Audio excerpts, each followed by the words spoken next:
और दोस्तों स्वागत है आपका प्रयागराज स्टेज चैनल पर। यूके एपीएस डिक्टेशन संख्या 20 है। ध्यानपूर्वक लिखिएगा, डिक्टेशन शुरू होगी 5 सेकंड में। Ready start. अध्यक्ष जी 5 सिद्धांत जिन्हें प्रायः पंचशील कहा जाता है ये हैं: 1. दूसरे के प्रभुत्व तथा प्रादेशिक अखंडता के लिए पारस्परिक समादर, अनाक्रमण की नीति, एक दूसरे के घरेलू मामलों में हस्तक्षेप न करना, पारस्परिक समता तथा लाभ और शांतिपूर्ण सहअस्तित्व। इन सिद्धांतों को मैं आपके समक्ष रखता हूँ और यह आशा करता हूँ कि ये अंतर्राष्ट्रीय संबंधों के आधार बनते जाएंगे और इस प्रकार संसार भर की सुरक्षा तथा शांति का कारण बनेंगे। गत वर्ष में श्रीलंका के प्रधानमंत्री के सुझाव पर एक महत्वपूर्ण घटना घटी। यह घटना थी श्रीलंका में इंडोनेशिया, पाकिस्तान और भारत के प्रधानमंत्रियों का सम्मेलन।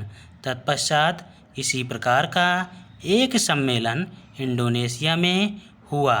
इन सम्मेलनों में उपर्युक्त देशों ने, जो एशिया महाद्वीप का बहुत बड़ा भूभाग है, अपने विचारों और उद्गारों को संगठित रूप से व्यक्त किया और इससे निस्संदेह शांति के पक्ष को समर्थन मिला।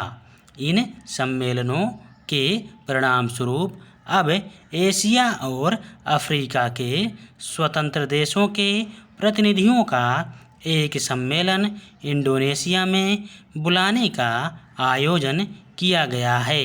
इन दो महाद्वीपों के देशों के विकास और विश्वव्यापी हलचलों के क्षेत्र में इनके उत्थान का यह सम्मेलन एक अन्य कदम है।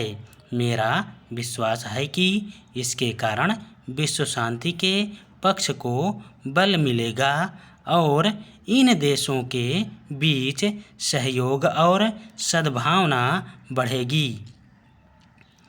गत वर्ष की सबसे बड़ी घटना, जो वास्तव में दूसरे विश्व युद्ध के बाद की सबसे बड़ी घटना है, जिनेवा सम्मेलन था, जिसके कारण भारत चीन में युद्धबंदी हो सकी और वहाँ के राज्यों की समस्याओं को शांतिपूर्वक सुलझाने का मार्ग प्रशस्त किया जा सका। जिनेवा सम्मेलन को अनेक महत्वपूर्ण और कठिन समस्याओं से जूझना पड़ा, किंतु सौभाग्य से शांतिपूर्ण ढंग से इस समस्या को सुलझाने की दिशा में संबद्ध राष्ट्रों के प्रयत्न सफल हुए।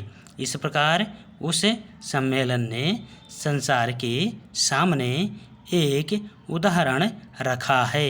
मैं आशा करता हूँ कि दूसरे अंतर्राष्ट्रीय झगड़ों को सुलझाने के लिए भविष्य में इस उदाहरण का अनुसरण किया जाएगा। भारत की अध्यक्षता में ये आयोग जिनेवा में किए गए निर्णयों को कार्य रूप देने में काफ़ी आगे बढ़ चुके हैं और इनका कार्य प्रशंसनीय है। दुर्भाग्य से कुछ झगड़े अभी भी चल रहे हैं, जिनके कारण विश्व शांति संकट में है। इनमें सबसे प्रमुख चीन के तटीय द्वीपों से संबंधित संघर्ष है।